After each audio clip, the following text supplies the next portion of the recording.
మీనరాశి. ఈ రాశి వారు తాము ఆచరించే కార్యక్రమాల్లో విజయాలు సాధిస్తారు. అయితే స్థానచలన సూచనలు కొన్ని ఉన్నాయి. అంటే మనం ఉన్న చోట నుంచి ఇంకో చోటకి స్థానచలనం అన్నమాట.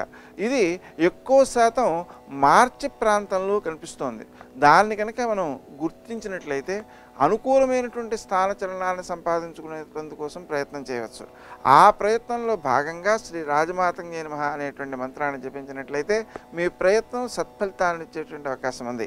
స్నేహ సంబంధాలను మీరు వృద్ధి చేసుకుంటారు.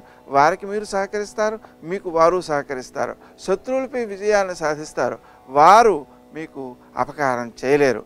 మీరే వారిపై విజయాన్ని సాధించి మీ కార్యక్రమాలను సక్రమంగా పూర్తి చేసుకోగలుగుతారు. నిజానికి శత్రువులు ఉండడం కూడా మనలో కృషిశీలతను పెంపొందించేదిగా ఉంటుంది. అందువలన ఆ పెంపొందించుకోవడానికి ప్రయత్నం చేయడం ద్వారా మనం అభివృద్ధిని ఎక్కువగా సాధించగలుగుతాం. స్నేహ సంబంధాలు అనుకూలంగా ఉంటాయి. అయితే అప్పులు ఇవ్వడం మీకు కూడా మంచిది కాదు. అందువలన ఎవరికైనా సహకరించాల్సి వచ్చినట్లయితే తప్పనిసరైనట్లయితే ఉచితంగా వీలైనంత ఇవ్వండే తప్ప వారి నుంచి ఏమీ ప్రయోజనాన్ని ఆశించకుండా ఉండడం శ్రేయస్కరం. వృత్తి స్థానంలో పనుల్లో ఆలస్యాలు చోటు చేసుకుంటూ ఉంటాయి.